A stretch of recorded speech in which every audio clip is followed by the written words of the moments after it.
Well, thanks everybody for joining us for this learning opportunity. It's my pleasure to introduce Katherine Schneider, who is a PhD, a retired clinical psychologist living in Eau Claire with her seeing eye dog, Luna. Katherine passionately advocates for access to all the good things in life. She's authored a memoir, To the Left of Inspiration, Adventures in Living with Disabilities, a children's book, Your Treasure Hunt, Disabilities and Finding Your Gold, and a book for seniors, Occupying Aging, Delights, Disabilities, and Daily Life. She also founded the American Library Association's Schneider Family Book Awards for children's books with disability content, and an award for superior journalism about disability issues through the Walter Cronkite School of Journalism at Arizona State University. Locally, she started the Access Eau Claire Fund through the Eau Claire Community Foundation to help nonprofit organizations work toward full inclusion of people with disabilities. I've gotten to know Kathy because of her impactful service on the Wisconsin Public Radio Association board, and she is a compelling advocate for public radio in that context, as well as a good friend. We are thrilled to welcome Katherine Schneider to Wisconsin Public Radio and Wisconsin Public Television. Kathy.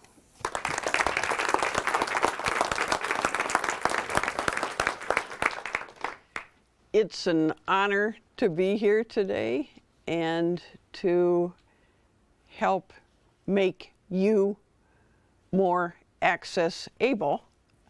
And part of that involves me sharing the world of what it's like to have a disability.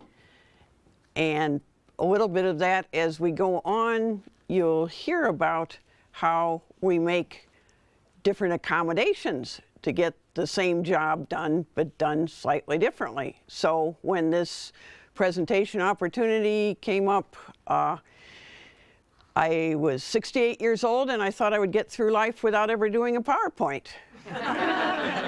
But turns out everybody else does PowerPoints. So not to be outdone, I did the content of this PowerPoint and I outsourced the visuals to a friend of mine who used to teach PowerPoint how to do it in her classes. And what I figured out for the workaround, because I am not going to try to do my own flicking, I can't walk and chew gum at the same time anyway, so I will not do my own flicking, but what I will do is I will ring a bell and I will ask my slide flicker to go to slide number 1. So that's how we do PowerPoint. 2, picture of the 3 books I wrote. Double advertising. End of advertising. 3, let's start by doing a little bit of trivia questions to get your brains warmed up. 4, name 2 U.S. presidents with disabilities. And I know our studio audience is just writhing, wanting to name them, but instead they are very quietly thinking the names.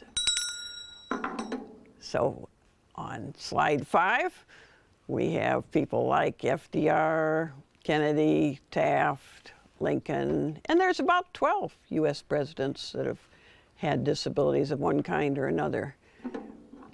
Slide 6, Braille was invented when? And when I give this question to students, I say full credit within 100 years. So you get that idea in your mind, and then we'll go to slide 7 and realize that it was not until the 1820s. So only 200 years ago did blind people have a method of written communication.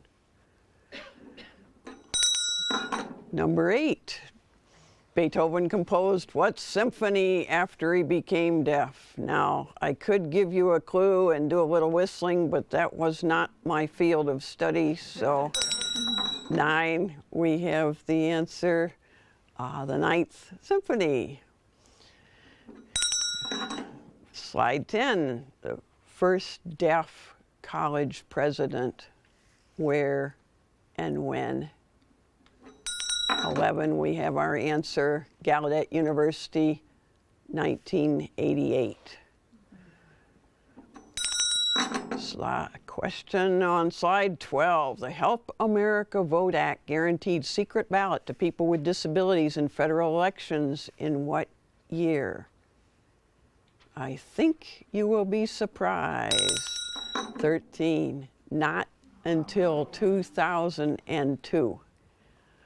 Before that, when I voted, I could take a friend into the booth with me to help me cast my ballot, or I could take one Republican official, one Democrat official, one guide dog, and me all in the booth.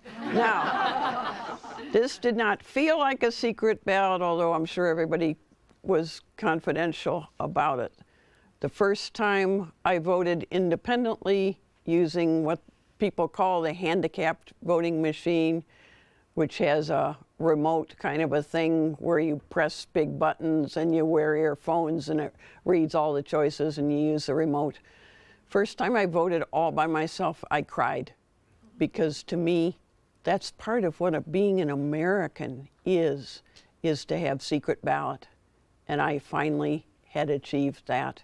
I think it was about 2006 when that happened. So next time you vote, and I'm sure you think about it some, but I bet you may think about it more in terms of this is recent access for many of us. 14. According to the census data, what % of people have disabilities? And if you only remember one thing from this talk, I hope you remember 15, the answer to that, which is 19%. So as you look around your world, whatever that is, whether that's journalism or whatever you're doing in life, think about 1 out of 5. 1 out of 5. Do 1 out of 5 stories have some kind of disability content? Do 1 out of 5 sources? On and on and on with 1 out of 5. When you look around the good life, however that's defined for you, is it open to the 1 out of 5 people who have disabilities in our world?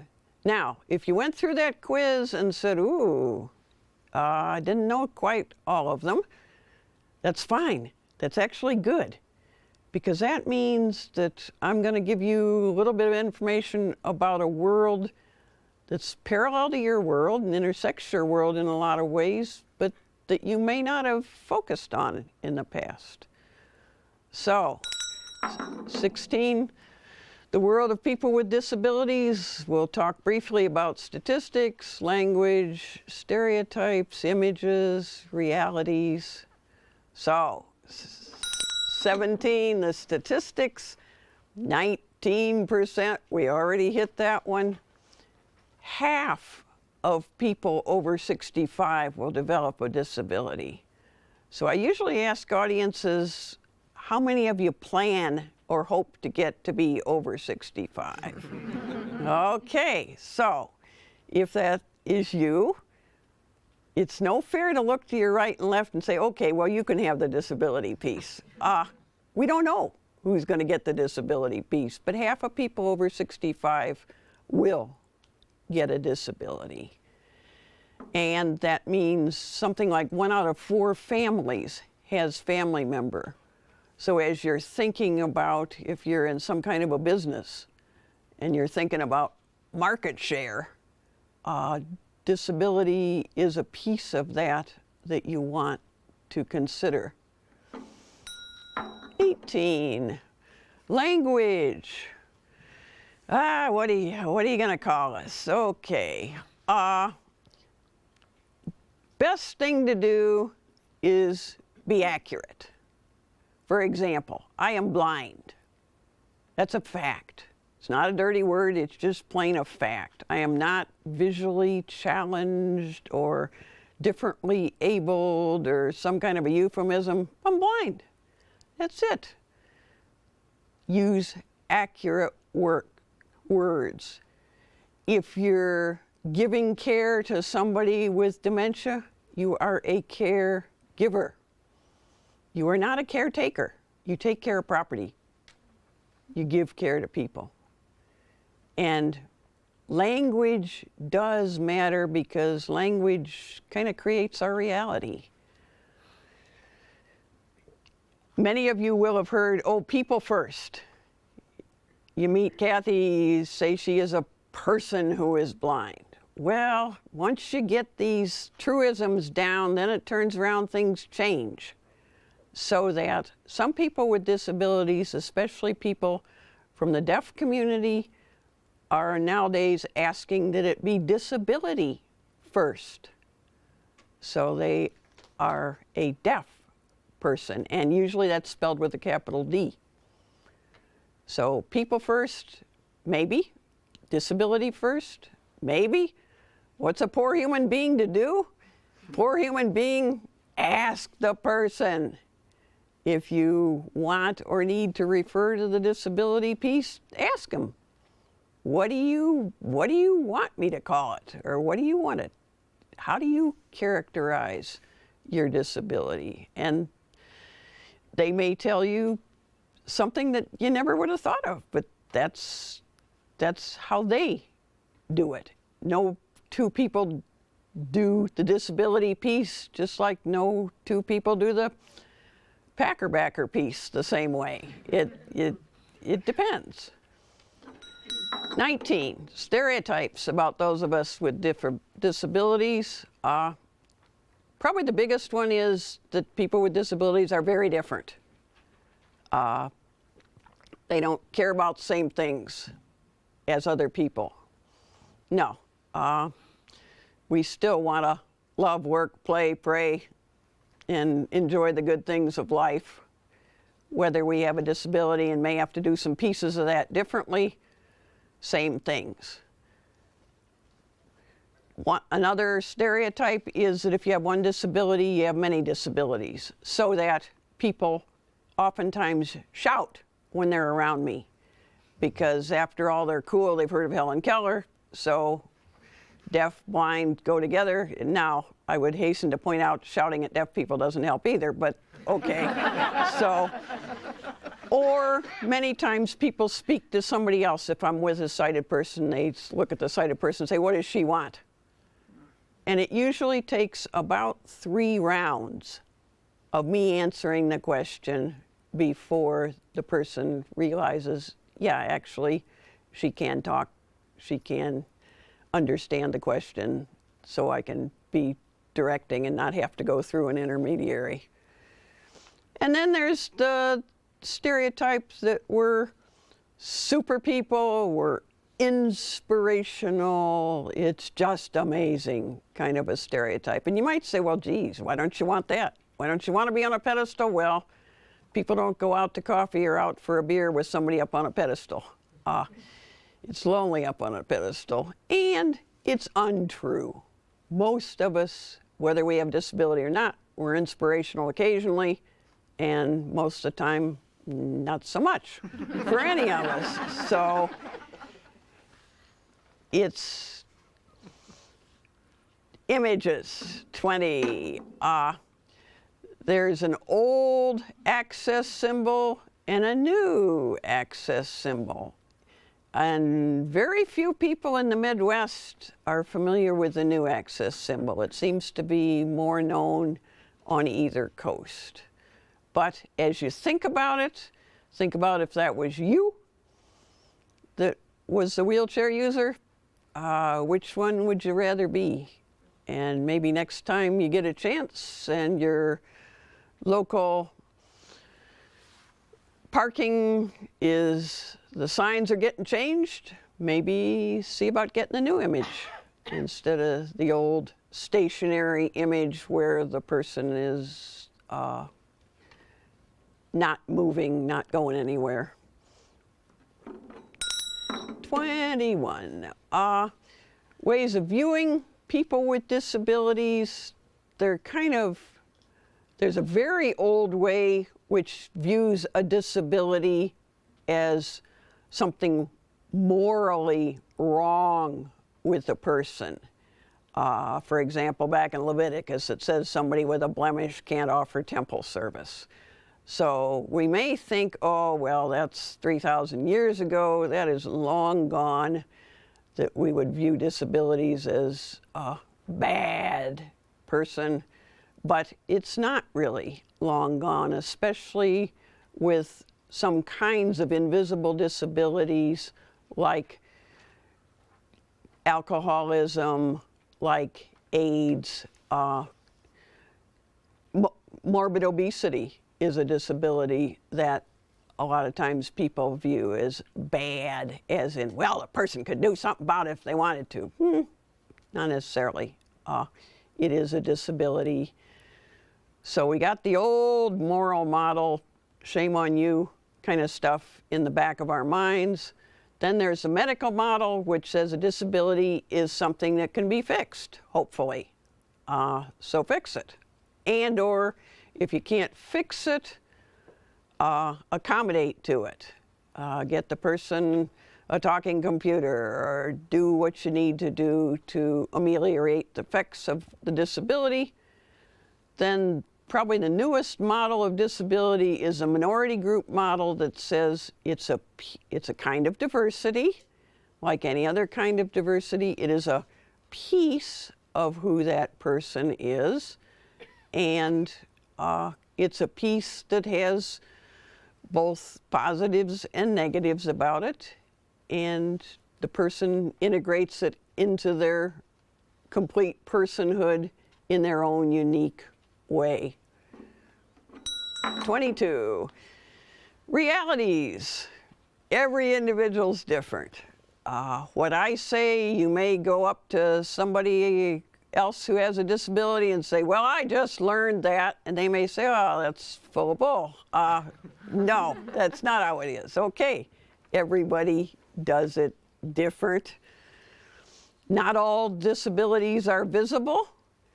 So when you see somebody whip into the handicapped parking spot and jump out of the car, you don't necessarily get to give them a dirty look because you do not know. Maybe they are having cancer treatment and they got about the energy of a slug and they're just barely getting there. You don't know what somebody else's disability is. You don't know whether they have one.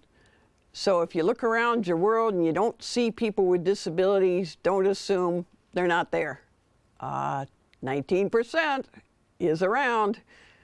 And a new disability is obviously different than an old disability, which is why I wrote my Occupying Aging, because I'm an old hand, I got a few tricks of the trade, and people with new disabilities need to know some of the tricks of the trade.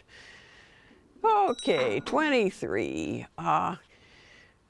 Some realities. I'm going to go through kind of an A through E of realities of living every day with a disability. 24. Those of us with disabilities have to ask and advocate for what we need, which means ask repeatedly and train, describe, and keep after getting what we need, because the only one who knows exactly what I need is me. So that's my job. Now, you can help by asking what you need to ask to meet my needs. May I help is a good opener. It is not ever an insult to say to somebody, may I help? It's putting them in charge. They get to say yes, please, or no, thank you. Now, if they bite your head off, you get to come back to me and say, oh, they bit my head off. I did what you told, and they bit my head off. Okay, they were having a bad day. Now, that's no excuse for being rude, but that you do the right thing when you ask. Because, for example, if you just smile at me Unless you've had a lot of garlic, I don't know you're there. So saying, may I help, is a way of letting me know there is a human being around here. 25, bubble. There's a bubble around those of us, especially with visible disabilities. People don't want to get too close. They don't want to do the wrong thing. They don't want to say the wrong thing. We might fall apart if they did the wrong thing. Not really, but that's the fear is, ooh, I don't want to mess this up. So people stay away. For example, at church, I don't get past the collection plate. Now, you may say, what's the problem? You don't have to give, but no, that's not a good thing. What you need to do is feel the fear of, ooh, I don't know how to do this, but just go ahead and reach out and offer. For example, with a collection plate saying, here's the plate. Now, that's not rocket science, but it's not done because it's not the normal thing to do. I am lucky to have a guide dog. I've had guide dogs for 44 years, and they are great bubble breakers because people want to pet the dog and maybe know that they should ask, which is good because then that breaks down the bubble. For those of you who didn't hear that, there was an editorial comment from my dog groaning and saying, by all means, ask if you can pet. And the answer will probably be yes, unless we're in the middle of a street trying to do a street crossing or something, at which point, please don't. But there's a bubble. You reach through, I reach through, and then there's good contact. 26, it costs more to have a disability. So if you're going to sign up to be part of the great minority group, sign up to be rich. But it doesn't always work that way. It costs more time, energy, money. You have to plan more. For example, to get down here, I needed to come from Eau Claire to Madison, needed to plan a ride, needed to bring Luna's drinking bowl, et cetera, et cetera. It takes time, takes energy. Sometimes things with disabilities cost more. Like when I got my first computer that talked, that was $1,000 for the program. Now, in many ways, that's better. For example, turn on iPhone, turn on VoiceOver, and it reads everything on the screen, and that's right out of the box. So sometimes it doesn't cost more, but a lot of times it does. And sometimes people are not able to afford that because much of the cost is not paid for by the government for people with disabilities. So lots of people, for example, with hearing aids say, no, not going to get one, even though it might help. I'm not going to get one because, number one, there's a huge learning curve. Number two, they're expensive. Number three, might not work, and I can't afford it. So not everybody has every new gizmo that might help their disability because it does cost more. What you can do, there again, the may I help? What's needed, let's figure out how we can do it. I think we're up to 27, discrimination. Now, discrimination can be little stuff like word choice, saying, well, that's really lame, or well, you got to be blind to not know that. Those kinds of word choices that could be stated differently and better. Or sometimes the discrimination is actual wrong-headed, illegal kinds of discrimination. For example, sometimes when I go into a place of public accommodation, they say no dogs. And then we go through, well, it is a service dog, and legally, any place of business is welcome to ask, it's legal to ask, is that a trained service dog? And tell me some tasks that that dog can perform for you. You don't get to say to somebody, what's wrong with you? Number one, it's kind of rude way of putting it. And number two, that's not legal. But you can say, tell me some tasks that trained service animal performs for you. That is legal. It's not legal to say, get out of here with a service animal. What you can do is using universal design in the things that you create.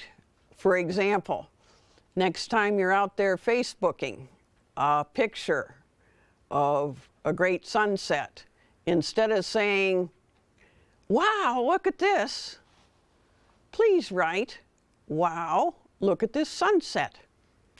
You don't have to go into a big complex description of it, and no, I can't see the sunset, but if I am your Facebook friend, I would at least like to know that it's a sunset we're going wow about. Accessible web design, I could say a whole lot about it, but the thing that I want to emphasize is putting appropriate alt text tags on buttons so that when my screen reader reads a button, it doesn't just say button, button, button. Needs to say choice 1, choice 2, choice 3, or something to accurately label that. 28, it's every day.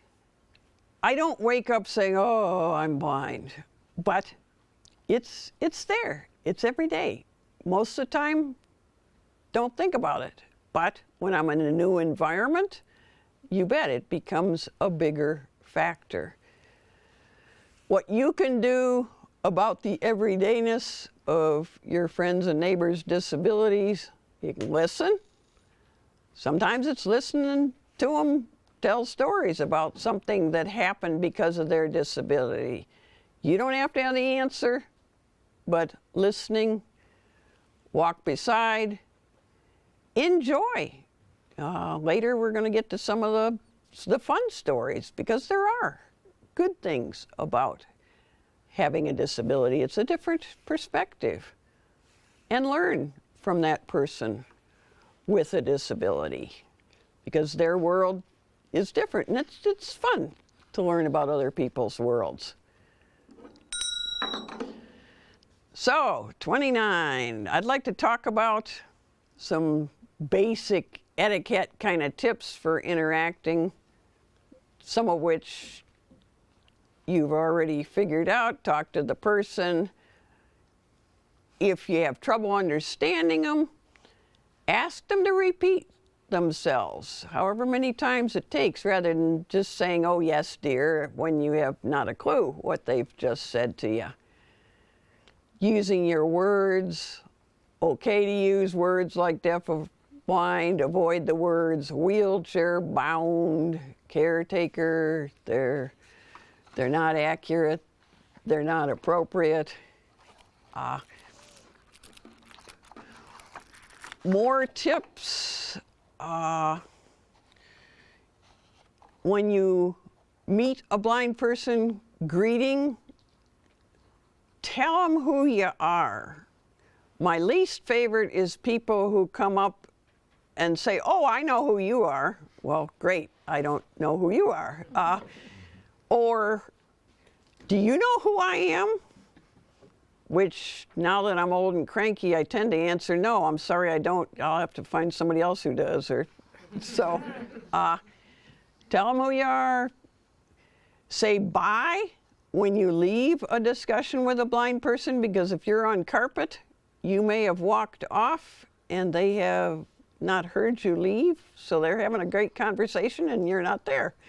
If you want to pet a service animal, ask. Everybody's got their own rules for how that works for them. So, good stuff. You've heard about some of the frustrations, the A through E kind of stuff, but there are the pearls, 31.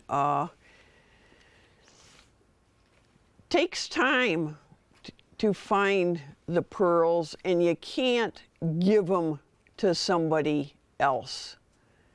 If you remember your biology, an oyster, first there's an irritant in the oyster, like a piece of sand or something grating on it.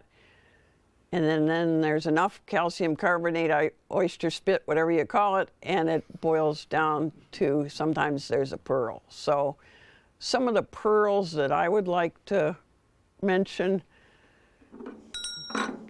they're 32, joy in accomplishment.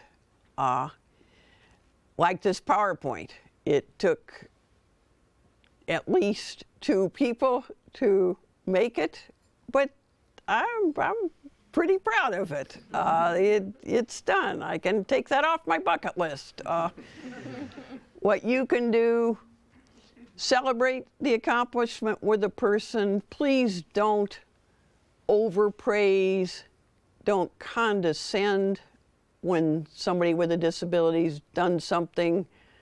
You can always comment on the effort, even if the actual production isn't something that you can celebrate. Celebrate the effort. A lot of effort went into that, I can tell.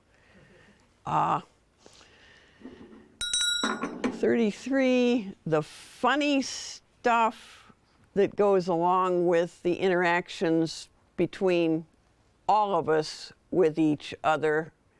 And I am not setting myself up as always being the innocent one, because I can be just as awkward and fumbling with somebody else's disability as they can be with mine.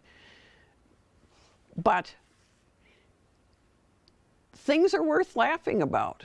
For example, when I travel on airplanes, because my dog has metal in her harness, both she and I have to be hand searched, wand searched, enhanced search, which means they grope your crotch and your butt crack. Then as of 2012, I have to wipe my hands on a rag and then they put it in a machine, because what TSA has determined is a good way for sabotage would be for somebody to fill their service animal with explosives and blow everybody to kingdom come. Now, the fact that that has not happened, you can say, okay, here's a good one for TSA, and I am very glad it's never happened. Or you can say, well, maybe they're barking up the wrong tree. But anyway, the people that do the searching, they didn't make the rule. I didn't make the rule. So we all just put on our game faces, do our jobs, and it's all fine. So a couple of years ago, I was in the Minneapolis airport. Up came a person from TSA and said, "What sex is your dog?" Now, you don't mess with those people. You answer that question. So I said, it's a female. Thinking to myself, she'd rather be searched by a male, but it wasn't going to be her choice, so okay. The gal from TSA said, by law, we have to have the same-sex person search a dog as a dog is. Now, I bit my tongue to not laugh, because I did not wish to be in any trouble with these people. So, okay, have a nice day, and on we went. I later Google searched, and no, it is not the law. But that person did what all of us do from time to time when we don't know what to do. We get all officious and official, and it's the law, and I'm in charge, and you know, that's how it is. Okay. I've been dining out on that story ever since. You can't make that stuff up, but it happens, and you might as well laugh. If you happen to be the one that did something extremely foolish and it comes to your attention that, well, yeah, that was dumb, by all means say, whoops, let me try that again.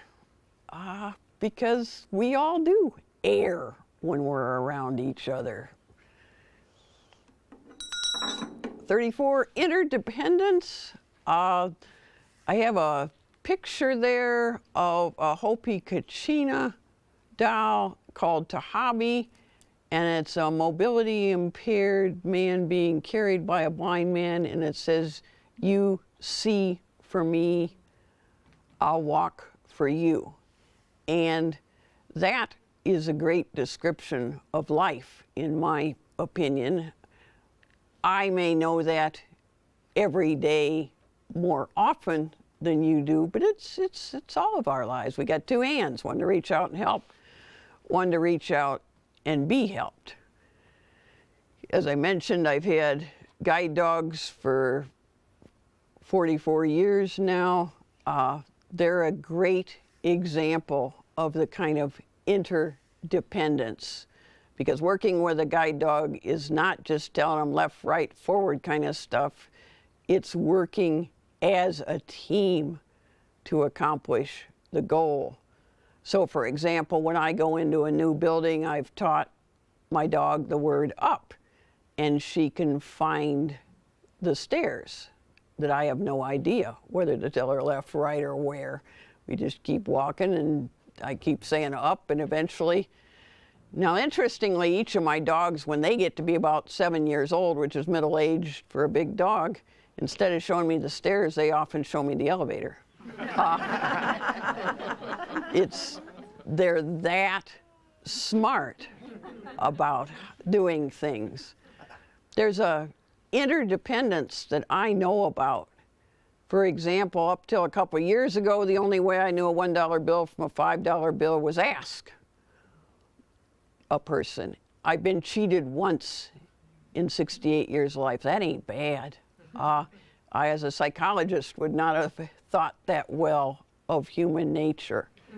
So we have, a couple of years ago, the government came up with a gizmo to give blind people so they can put the money in a machine and it tells them, says out loud whether it's a 1 or a 5 or something. But most of the time, I still rely on the kind of interdependence of people are good and helpful most of the time. Okay, 35 is a picture of us walking across a bridge on the campus where I work, and then you could flick through 36, 37, 38. We have some for further information kinds of things presented there, and then we have thank yous, including to the people that helped me design this fabulous PowerPoint kind of thing. So what you've got here is a little bit of welcome to the world of the 19%, and I hope it works well for you. There is my email, I believe, is on the screen, and I appreciate feedback. So if you like it, if you don't like it, don't hesitate to be in touch. And thank you for your attention.